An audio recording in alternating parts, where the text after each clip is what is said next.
네, 오늘 우리에게 주시는 하나님의 말씀은 민수기 9장 15절에서 23절까지입니다. 구약성경 211쪽에 있습니다. 민수기 9장 15절에서 23절까지입니다.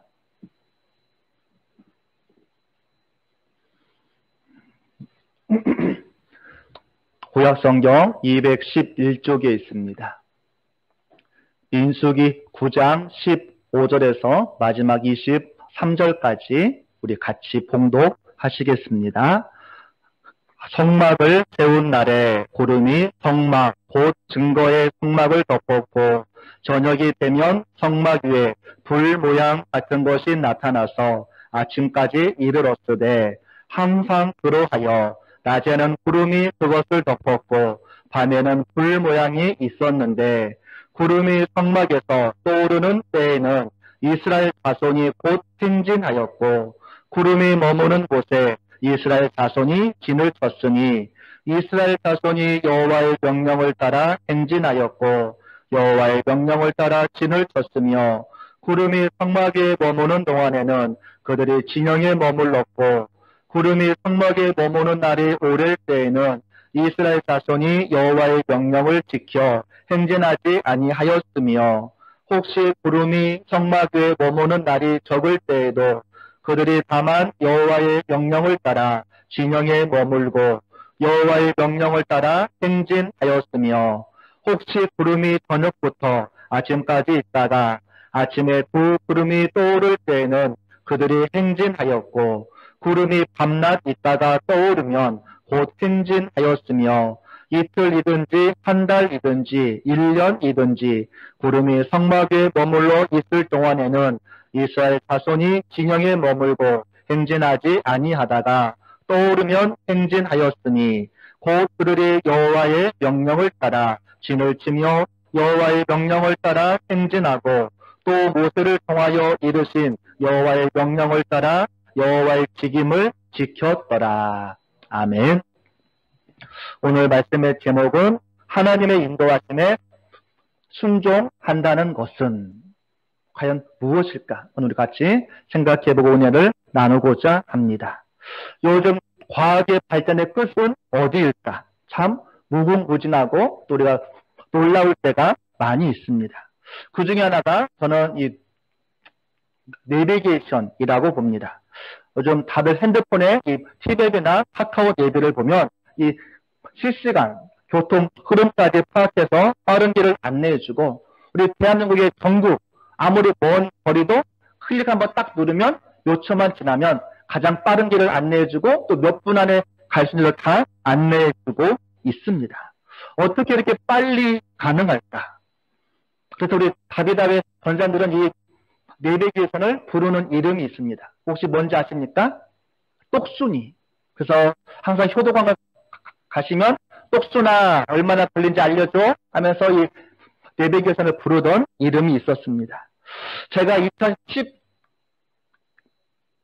2012년도인가 제가 처음으로 우리 다비다의 권사님을 제가 효도관광을 제가 보실 수 있는 영광을 받았습니다. 운전기사로.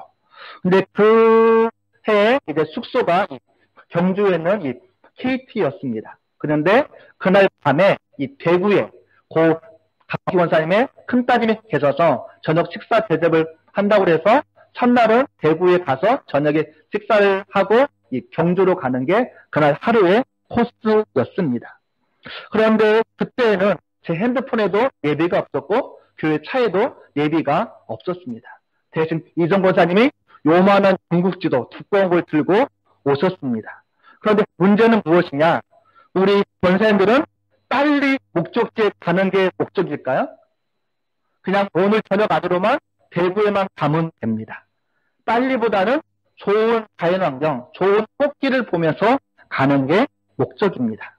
항상 이제 부활주일이 지난 다음에 가셨기 때문에 보통 벚꽃이 잘 어울릴 때가 많았습니다. 그래서 꽃이 우거진 길을 가면 야 꽃바라면서 박수치고 좋아하셨습니다. 문제는 무엇일까요?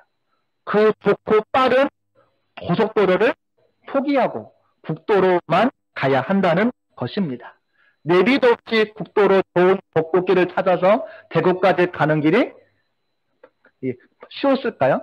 만만치 않은 길이었습니다.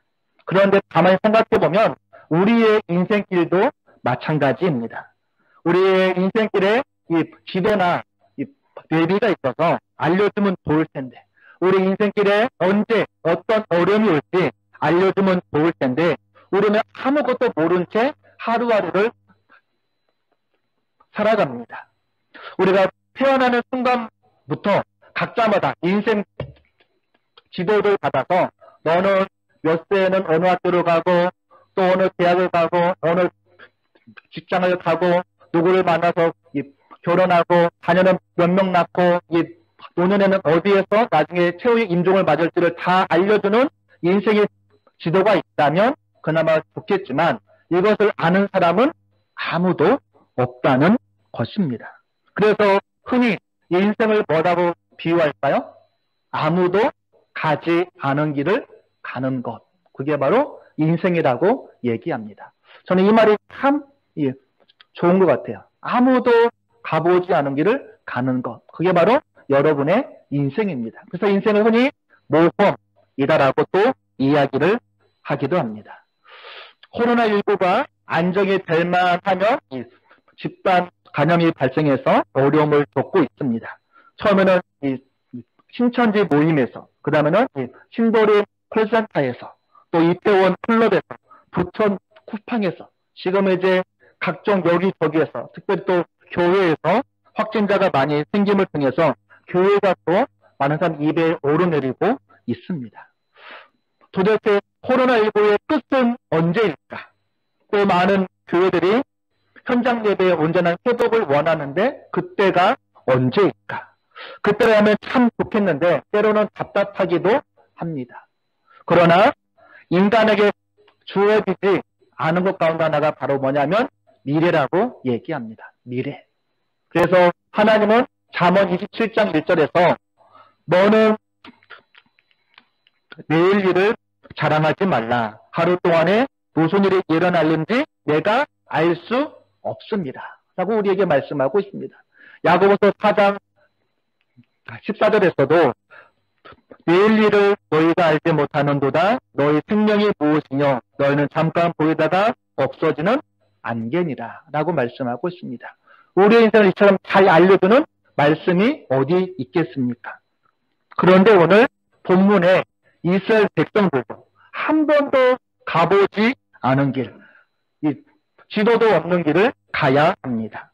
저들이 살아본 지역도 아니고 익숙한 길도 아니게 답답함은 이루 말할 수 없습니다. 이런 답답한 가운데 40년을 오직 이스라엘 백성들은 불기둥, 구름기둥만 보고 걸어갑니다. 출애굽기 13장 21절에 보면 여호와께서 그들 앞에서 가시며 낮에는 구름기둥으로 그들의 길을 인도하시고 밤에는 불기둥을 그들에게 비추사 낮이나 밤이나 움직이도록 하셨다라고 말씀하고 있습니다. 오직 다른 거 아무것도 없이 낮에는 구름기둥, 밤에는 불기둥만 보고 그 광야의 길을 걸어갑니다. 흔히 구름은 하나님의 임재를 상징한다라고 말합니다. 하나님이 눈에 보이지 않기 때문에 내가 너희와 함께함을 하나님이 구름으로 이스라엘 백성들에게 보이셨습니다. 그래서 모세가 성막을 완성했을 때 구름이 그 위에 가득하고 여호와의 영광이 그곳에 가득했다라고 말씀하고 있는 것입니다. 그리고 성막을 덮었던 구름이 하늘로 떠올라서 움직이면 이스라엘 백성들이 그 구름을 보고 광야의 길을 걸어갑니다. 이 구름기둥은 출애굽부터 시작해서 가나안 땅에 입성할 때까지 한시도 이스라엘 백성들을 떠나지 않고 늘 그들과 함께 하였습니다. 그런데 가만히 보니까 이 구름기둥이 몇 가지의 특징들이 있습니다. 첫 번째로는 구름기둥은 이스라엘 백성들이 원하는 방향으로만 인도하지는 않는다입니다. 자, 애굽에서 이스라엘 땅까지 가는 길은 몇 가지의 길이 있습니다. 가장 빠른 길, 일주일 만에 가는 길은 이 북쪽의 해안길을 따라서 가면 일주일 만에 갈 수 있습니다. 두 번째로는 이 시나이 반도를 거쳐서 요단강을 건너가면 한 달 정도 갈 수 있다고 말합니다. 그런데 이스라엘 백성은 얼마 동안 만에 가나안 땅에 들어갔죠? 40년 만에 가나안 땅에 들어갑니다.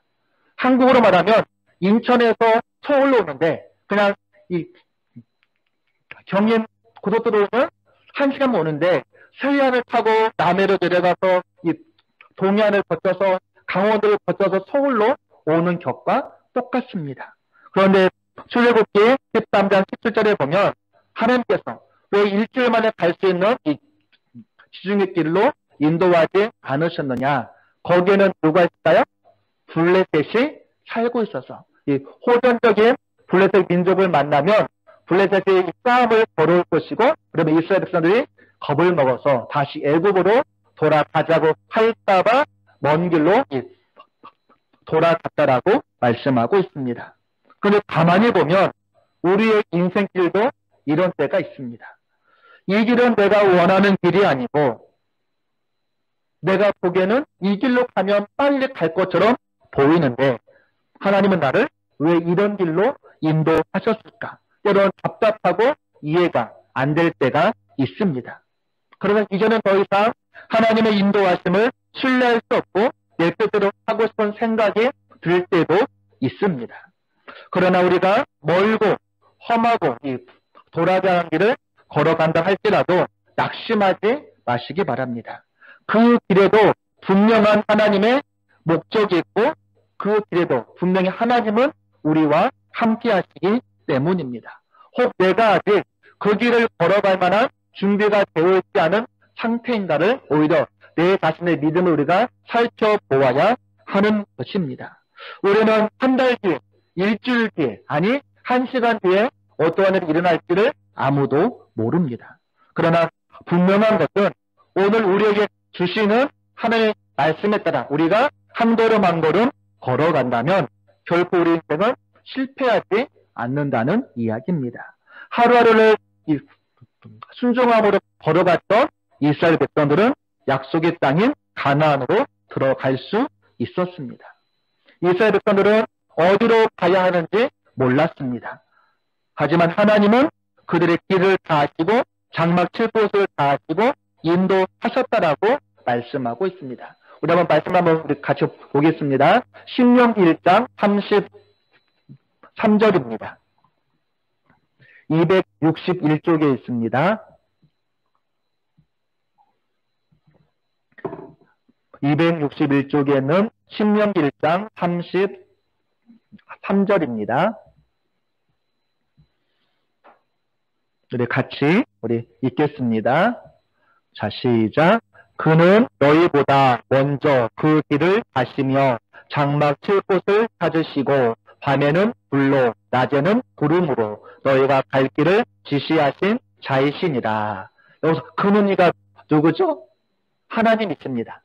왜? 그는을 하나님을 바꾸고 너희보다를 나로 바꿔서면 우리 다시 한번 읽어보겠습니다. 자, 시작.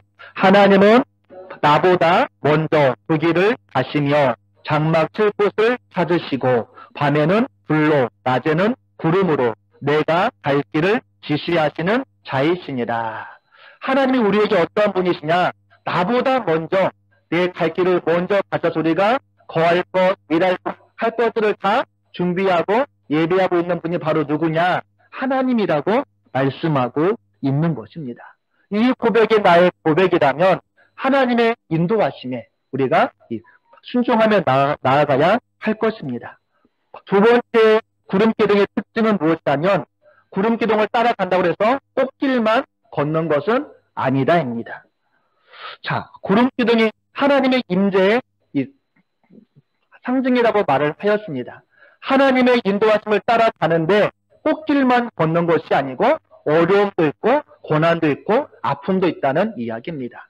이스라엘 백성들이 구름기둥을 따라가는데 제일 먼저 먹을 것이 없다고 불평합니다. 마실 물이 없다고 불평합니다. 심지어는 아말렉 북쪽에 공격이 따라옵니다.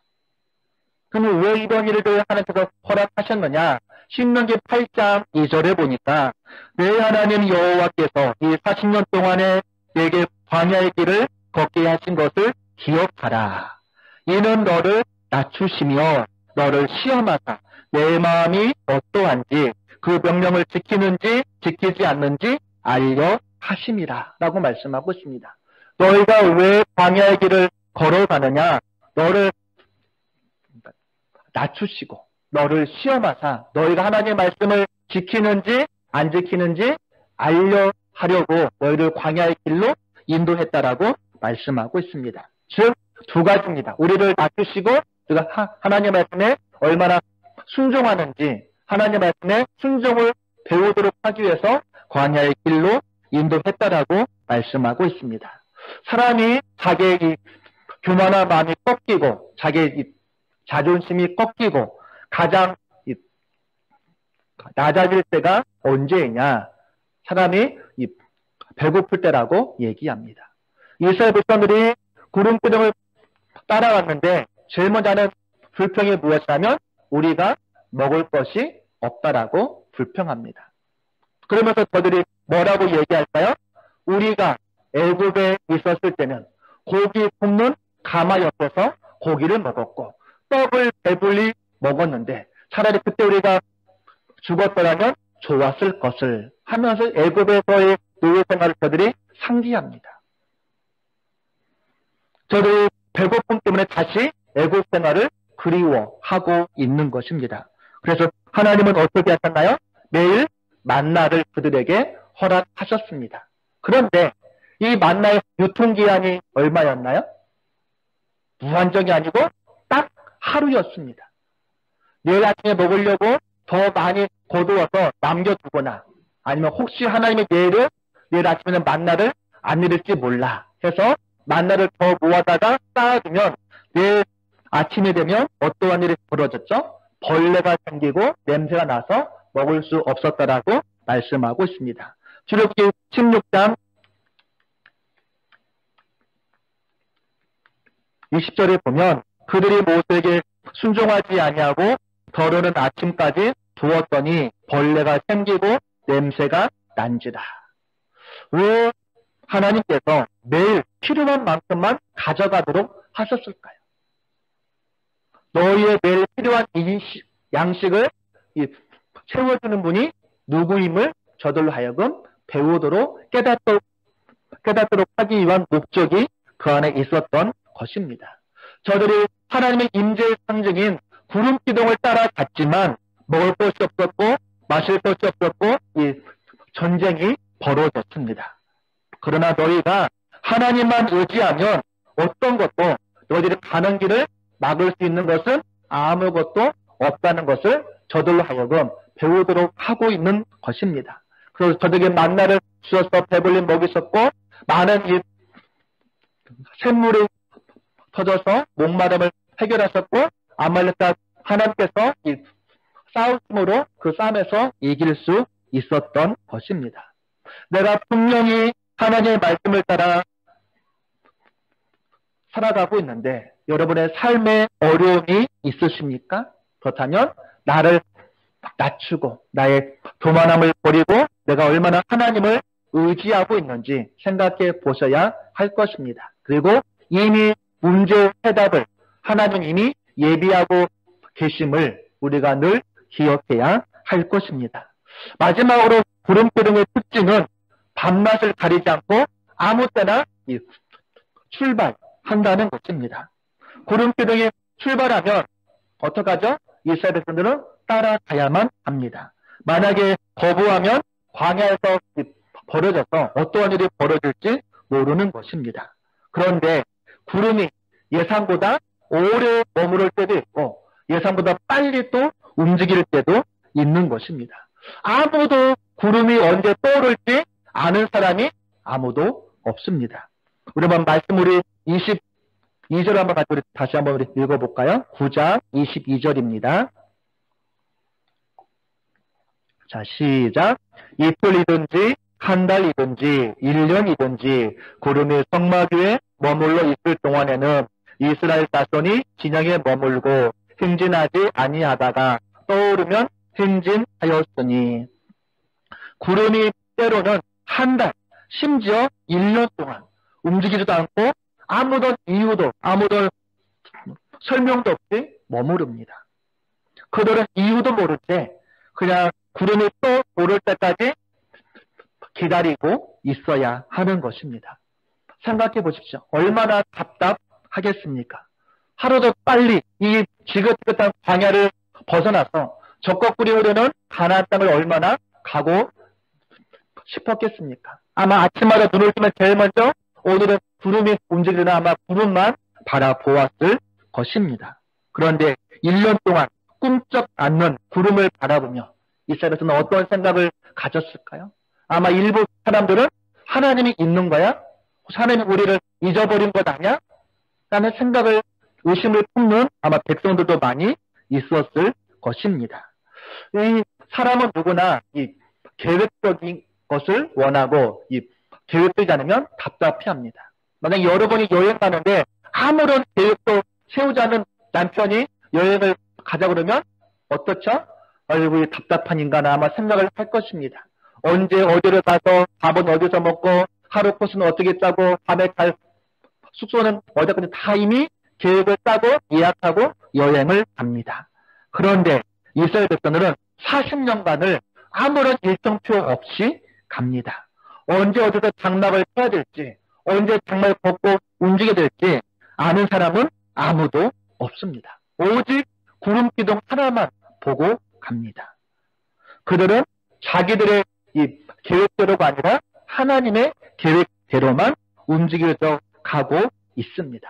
그 말은 오늘 말씀에서 뭐라고 표현하냐면 여호와의 명령을 따라라고 얘기합니다. 오늘의 짧은 구절 안에 여호와의 명령을 따라가 8번이나 나옵니다. 여호와의 명령을 따라 진을 쳤고 여호와의 명령을 따라 행진하지 아니하였고 여호와의 명령에 따라 행진하고 여호와의 명령에 따라 진영에 머물고 여호와의 명령을 따라 자기의 직임을 다하고 즉 오늘 말씀의 제목처럼 하나님의 인도하심에 순종한다는 것은 무엇일까요? 여호와의 명령에 따라 살아가는 것, 즉 하나님의 말씀에 따라 살아가는 것, 그게 바로 하나님의 인도하심에 순종하는 것이라고 말씀하고 있는 것입니다. 이스라엘에서는 광야 생활 동안에 내 계획, 내 생각, 내 방법들을 다 내려놓고 오직 하나님의 인도하심만 따라갔습니다. 구름이 떠오르면 어젯밤에 장막을 쳤다 할지라도 아무런 불평 없이 다시 장막을 걷고 구름을 따라 움직입니다. 1년 동안 떠오르지 않아도 어느 누구 하나 불평하지 않고 그 자리를 묵묵히 지키고 있는 것입니다. 철저히 하나님의 말씀에 따라 순종할 때 가나안 땅에 들어갈 수 있었던 것입니다. 우리가 왜 하나님의 명령에 따라 살아가야만 할까요? 왜 그럴까요? 그렇지 않으면 하나님이 주신 기회를 우리가 놓칠 수가 있습니다. 하나님이 주신 은혜의 기회를 우리가 놓칠 수 있기 때문입니다. 중국 선교의 기회가 1269년도에 있었습니다. 그때 동방 견문록을 썼던 마르코 폴로의 아버지였던 이 니콜로 폴로가 중국 원나라 때 중국을 방문하고 머문 때가 있었습니다. 그때 중계 황제가 이 징기스칸의 손자였던 쿠발라이 칸 황제였습니다. 이 쿠발라이 칸이 이 니콜로 폴로가 다시 이탈리아로 돌아갈 때 그에게 편지를 하나 써서 얘기를 했습니다. 그 편지의 내용은 두 가지였습니다. 유럽에서 많은 과학자를 우리 중국 원나라에 보내주고 또 하나는 종교를 가르칠 많은 교사를 보내달라는 것이었습니다. 그래서 종교를 가르치는 교사는 이 기독교를 가르치고 복음을 가르칠 교사를 보내달라는 요청이었습니다. 그런데 이탈리아로 돌아가서 어느 누구도 이 편지의 내용에 관심을 갖지 않았습니다. 그리고 25년이 지난 다음에 이 프란체스코에서 이 선교사 한 명을 중국 원나라에 보냈습니다. 그런데 25년이 지난 다음 이미 쿠발라이 황제는 죽었고 나라 정치가 바뀌어서 그 선교사가 아무런 할 일도 없었습니다. 그 다음에 이제 중국 선교의 문이 언제 열렸을까요? 중국 선교의 아버지였던 허드슨 테일러가 1850년도에 처음으로 중국 땅을 밟게 됩니다. 얼마나 흘렀나요? 600년의 시간이 흘렀습니다. 한순간의 기회를 주신 것을 놓치자 600년의 선교를 앞당길 수 있는 기회가 놓치고 말았던 것입니다. 내가 원했던 시간과 하나님께서 원했던 시간이 맞지 않았을 때 지혜로운 사람은 내 것을 빨리 포기할 줄 아는 사람입니다. 왜냐하면 우리는 한 치 앞도 알 수 없는 사람이고 우리의 모든 인생의 계획을 준비하고 예배하신 분은 바로 하나님이시기 때문인 것입니다. 하나님의 계획이 중요하다면 우리는 두 가지를 늘 기억해야 합니다. 하나는 만남의 중요성을 기억해야 합니다. 오늘 어떤 만남도 나에게 헛되거나 의미 없는 만남은 없습니다. 모든 만남에는 하나님의 뜻과 계획이 있습니다. 오늘 만난 그 사람으로 인해 내 인생이 어떻게 바뀌어질지는 아무도 모릅니다. 하나님은 만남을 통해서 일하시고 우리의 미래를 열어 가십니다. 그러기에 1차적으로 나와 가장 가까운 사람부터 부부와 자녀와 가정과 교회 공동체와 직장 공동체 이웃들과의 만남을 우리가 소중하게 여겨야 하는 것입니다. 두 번째로는 지금 이 시간 우리가 귀하게 여길 줄 알아야 합니다. 우리는 살아가면서 지우고 싶은 과거가 다 있을 것입니다. 내가 그때 그렇게 안 했더라면 얼마나 지금 좋았을 거라는 후회가 모두가 다 있을 것입니다. 그러나 이미 지난 과거를 어떻게 할 수 있나요? 어떻게 할 수 없습니다. 그렇다면 이 미래도 마찬가지입니다. 우리가 미래를 어떻게 바꿀 수는 없습니다. 왜냐하면 미래는 우리의 영역이 아니고 하나님의 영역이기 때문입니다. 그러나 지금 이 시간 오늘 우리가 최선을 다한다면 부끄러운 과거도 많이 없앨 수 있을 것이고 더 좋은 미래를 우리가 맞이할 수 있기 때문에 오늘 이 시간 우리가 최선을 다해야만 하는 것입니다. 현재 지금 여러분의 상태가 광야의 길을 걷는 것처럼 어려운 가운데 있으십니까? 눈앞에 빠른 길이 보이는데 먼 길로 돌아가게 하시는 하나님이 원망스럽습니까? 내가 세운 계획대로 되지 않아 속상하십니까? 그러나 예수님께서도 하나님의 계획대로 이 땅에 오셨고 하나님의 계획대로 십자가에 못 박혀 죽으셨고 다시 하나님의 계획대로 이 땅에 오실 것입니다. 우리에게 중요한 것은 내 계획, 내 시간이 아니고 하나님의 계획이고 하나님의 시간입니다. 왜냐하면 이 땅의 모든 것은 하나님의 계획대로 움직이기 때문입니다. 요즘처럼 코로나19로 인해 오랫동안 구름이 떠오르지 않아 아무것도 할 수 없다고 답답하십니까? 그러나 하나님은 여전히 우리와 함께 하시고 오늘도 우리와 동행하시며 우리의 앞길을 예비하시고 인도하시는 분이 바로 하나님이십니다. 우리가 나의 모든 계획, 생각들을 내려놓고 하나님의 명령대로 따라가는 순간 하나님께서 예비하신 놀라운 은혜와 축복이 우리 앞길에 가득할 수 있을 것입니다. 오늘 내가 걷는 믿음의 길이 내가 원하는 길이 아니고 아버지께서 계획까지 인도하신 믿음의 길을 온전히 걸어갈 수 있기를 간절히 바라겠습니다.